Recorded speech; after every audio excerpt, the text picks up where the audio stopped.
رسول اللہ صلی اللہ علیہ وسلم نے ایک شخص کو اپنا ایک خط دے کر بھیجا اور اسے یہ حکم دیا کہ اسے حاکم بحرین کے پاس لے جائے۔ بحرین کے حاکم نے وہ خط کسریٰ شاہ ایران کے پاس بھیج دیا۔ جس وقت اس نے وہ خط پڑھا تو چاک کر ڈالا۔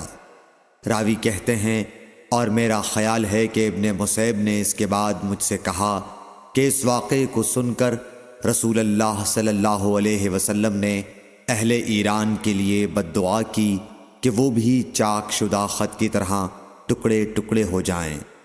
اللہ نے بہت جلد اپنے سچے رسول صلی اللہ علیہ وسلم کی دعا کا اثر ظاہر کر دیا۔ صحیح بخاری حدیث نمبر 64۔